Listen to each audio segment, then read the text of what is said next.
안녕하세요. 행복한 재테크 진행의 박보경입니다. 100세 시대를 살아가는 여러분의 행복한 노후를 위해서 오늘도 다양한 부동산 얘기로 가득 채웠습니다. 끝까지 저희와 함께해 주시고요. 방송 보시면서 궁금한 내용은 전화 주십시오. 1544-8520 저희 생방송 중에 활짝 열어놨거든요. 여러분들의 많은 참여 기다리고 있겠습니다. 자, 행복한 재테크 오늘 순서 시작하겠습니다. 함께 하실 전문가부터 만나보시죠.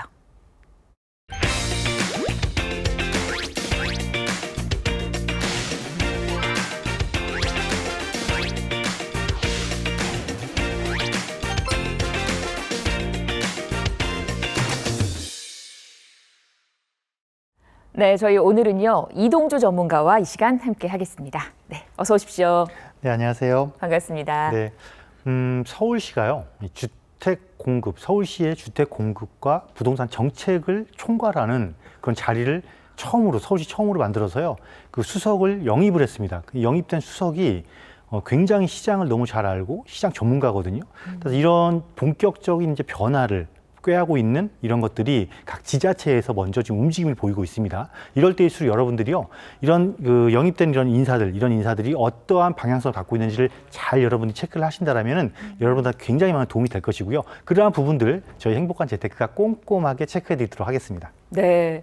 이제 이런 흐름 속에서 우리가 어떤 스탠스를 취해야 될지 좀 더 정확한 정보를 전달해 주실 겁니다. 기대해 주시고요. 저희 이제 시장의 흐름 먼저 점검을 해보도록 할 겁니다. 오늘 기다리고 있는 첫 번째 소식은요. 서울시가 주택 공급 촉진 방안을 발표했다고 하는데 이제 좀 절차를 간소화하고 속도를 빠르게 가겠다 이런 얘기인 거죠. 네, 그렇죠. 사실은 이제 정부에서 먼저 나왔어야 되는데 네. 정부가 지금 자꾸 여러 가지 이슈 때문에 복잡한 이슈 때문에 주택 공급에 대한 방안이 지금 조금 지연되고 있단 말이죠. 네. 이 사이에 이제 공백이 좀 길어지다 보니까 네. 서울시가 이제 먼저 움직임을 취한 거예요. 네. 네, 서울시가 먼저 움직임을 취했는데 사실 딱 방점 뭐냐면 서울시가 주택 공급 촉진 변경을 안을 새로 이제 만든 겁니다. 근데 그 딱 중심은 재건축뿐만 아니라 재개발, 재건축이에요. 그러니까 정비 사업의 속도를 굉장히 빨리 이뤄내겠다, 단축시키겠다 이 이야기고 한번 보시면 이렇습니다. 우리가 이제 크게 계획 단계, 그러니까 준비 단계라고 하죠. 준비 단계, 실행 단계, 완료 단계를 크게 나눠지는데 이렇게 나눠지거든요.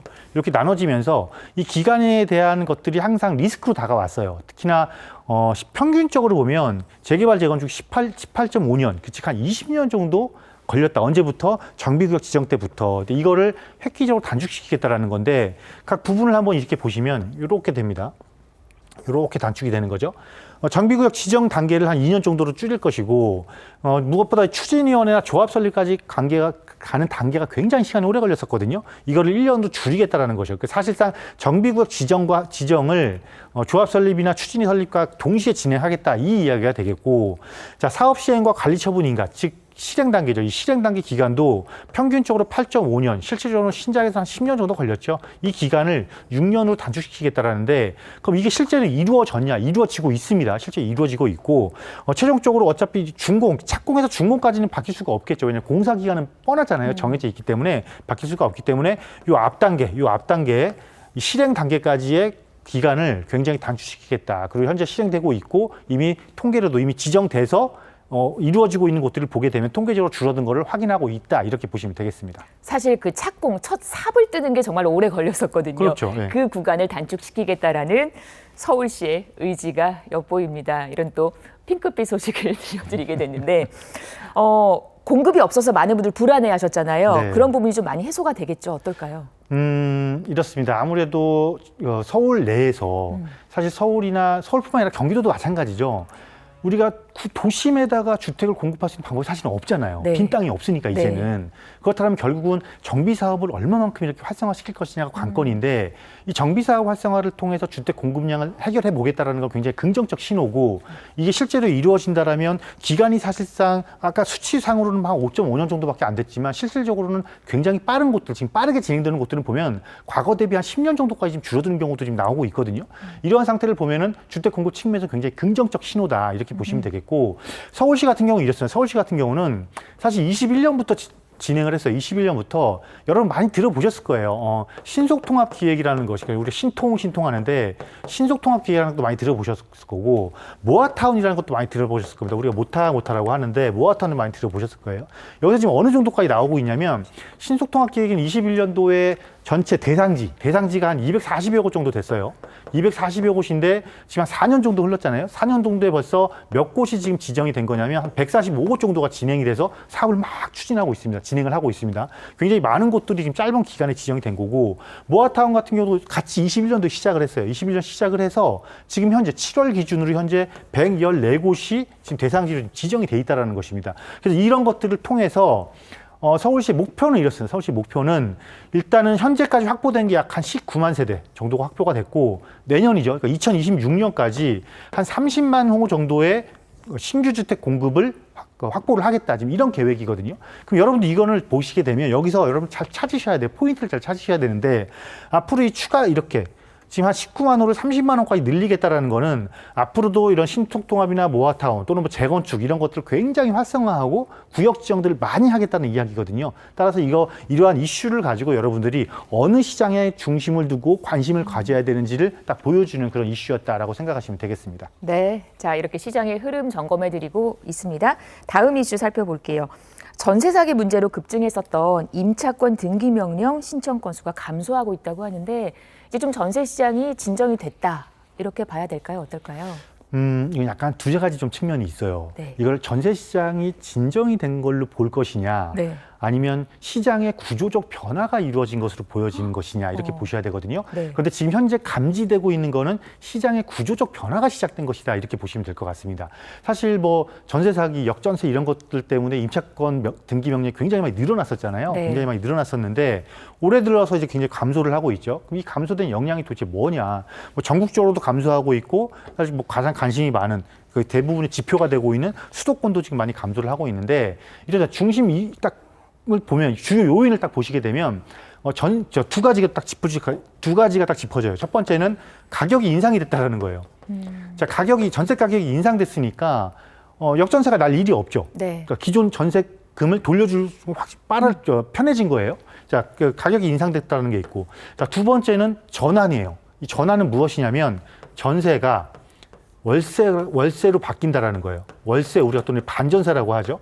반전세로 바뀌다 보니까 결국 사실은 전세 보증금을 못 들려주는 일이 발생을 덜 하는 거죠. 덜하다 보니까 당연히 임차권 명령 등기도 할 일이 없어지는 거고. 그래서 이게 과연 시장의 안정이냐, 임대 시장의 안정이냐, 아니면 또 다른 변곡점이라 봤을 때 변곡점이 맞다라고 좀 보여지고요.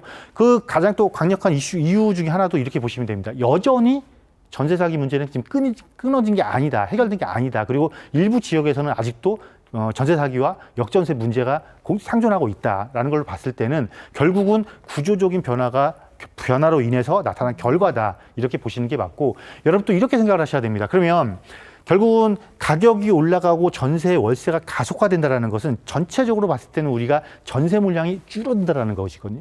전세 물량이 줄어든다는 것은 결국은 전체적으로 전세 가격 인상을 계속 꾸준하게 유지시킬 것이고, 이러한 것이 시장의 구조를 어떻게 바뀔 것인가. 그리고 과연 그러면 전세 물량이 줄어들었으면 전세 가격이 올라가는 거니까 이걸 내가 어떤 포인트로 활용할 것인지도 여러분들이 고민을 해보신다면 이런 작은 이슈에서 여러분들한테 유리한 것들을 뽑아낼 수 있는 또 다른 기회가 되지 않을까라고도 말씀드릴 수가 있겠습니다. 네, 이렇게 또 임대 시장의 분위기도 살펴드렸습니다.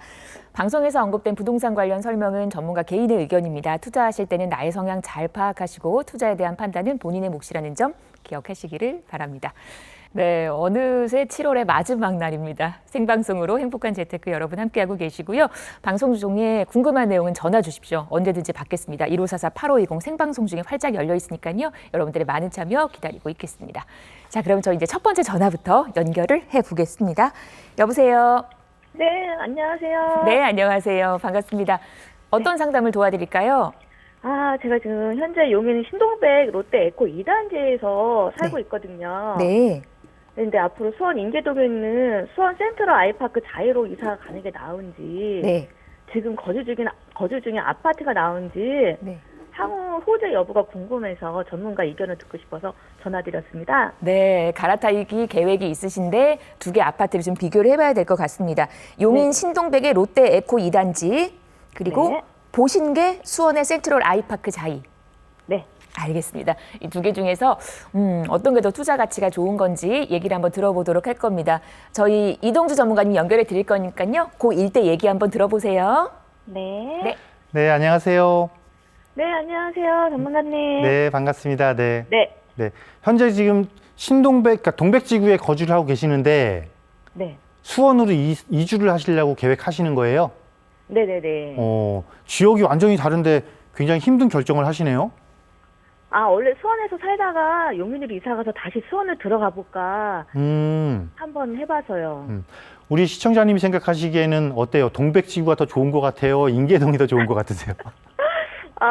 살기는 동백이 더 좋은데, 네. 좀 수원 인계동이 좀 더 그립고 해서. 그립구에서 네네네. 일단은 아파트 단지는 조금 잘 보시긴 한 것 같아요. 아, 그래요?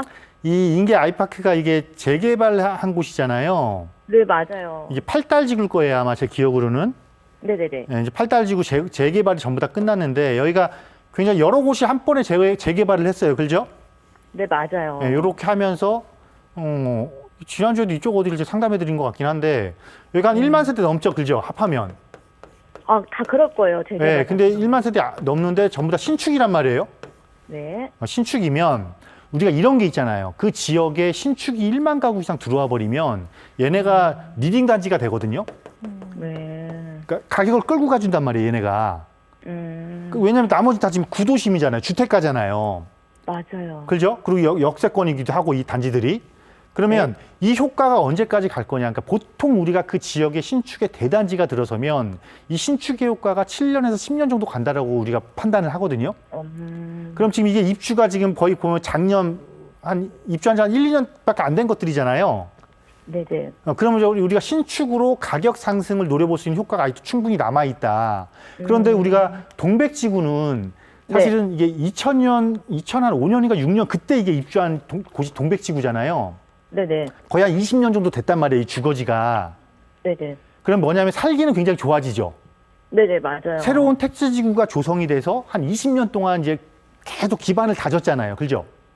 그럼 주거지가 안정화되면서 살기는 굉장히 좋아지는 곳이란 말이에요. 네네. 그런데 우리가 이걸 그 관점에서 앞으로 추가적인 주택 가격 상승 관점에서 봤을 때 얼마만큼의 여력이 있을 것이냐 이거를 이제 봐야 되는데 그거를 봤을 때는 좀 어때요, 여기가? 그러게요. 그쪽에 또 언남지구 같은 데가 막 네. 아파트가 들어온다고 막 그래서 좀. 네. 그래서 이게 뭐냐면 이거예요. 동백지구가 좋기는 해요. 뭐 용인 경전철도 뭐 좀 불편하긴 하지만 경전철도 있고 네네. 주변에 뭐 자연환경도 좋고 뭐 또 네. 동백지구도 학원가도 형성이 돼 있죠, 지금. 맞아요. 조금 있어요. 많진 않고. 네, 많지는 않지만 어쨌건 이제 한 20년 됐으니까 성숙기에 접어들었으니까 그러니까 아이들 키우기도 나쁘지 않단 말이에요. 그리고 그럼 과연 내가 이 동백지구가 이 주변의 용인부터 광교까지를 이길 수 있는 아니면 네. 또는 같이 가격 상승을 이룰 수 있는 요건을 갖췄는지 아니면 갖출 수 있는지를 봐야 되는 거잖아요.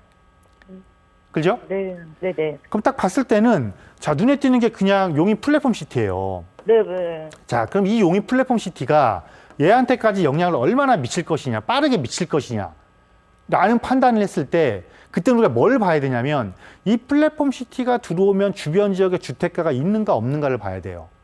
네. 근데 봤을 때 이미 눈에 띄는 주거 지역들이 있지 않아요?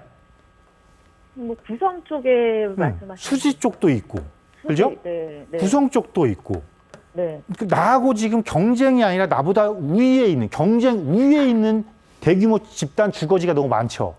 네네. 그럼 이걸 딱 놓고 봤을 때는 결정이 딱 나는 거죠. 자, 수원 인계동은 앞서 신축 효과가 조금 더 유지될 확률이 최소한 몇 년 정도 남아있고, 네. 동백지구는 오히려 플랫폼 시티가 들어오면서 유리하기보다는 오히려 수요를 뺏길 수도 있겠다. 네. 네, 그러면 가격 상승력이 높은 게 아니라 얘네가 주변 지역이 올라주고 나서야 나까지 올라오려면 시간이 굉장히 오래 걸리겠죠. 네네. 그럼 난 그 기회비용을 놓치는 거잖아요. 따라서 이 동백지구랑 인계동을 비교한다면 저는 인계동이 조금 더 낫다라고 보여지고, 네네. 근데 지금 제가 말한 데에서 지금 포인트가 하나 나오지 않아요? 네네. 제가 말한 데에서 우리 시청자님이 어디로 갈아타는 게 더 좋을지 포인트가 한번 나온 것 같은데 지금. 네네, 나왔어요. 그죠? 네. 어디가 더 많이 오르겠어요? 인계동이죠, 뭐. 네, 인계동 더 많이 오르겠고, 또 다른 네. 포인트는 제가 플랫폼 시티가 옴으로써 어느 지역이 더 많이 오를 것 같습니다라고 말씀드렸잖아요. 그죠? 네, 네. 그 대안도 지금 나왔죠. 아, 네. 네, 이렇게 결정을 하시면 훨씬 수월하실 거예요. 아유, 감사합니다. 네, 네. 네, 반가웠습니다. 궁금함이 해소된 듯한 우리 시청자분의 마지막 음성으로 마무리를 하겠습니다.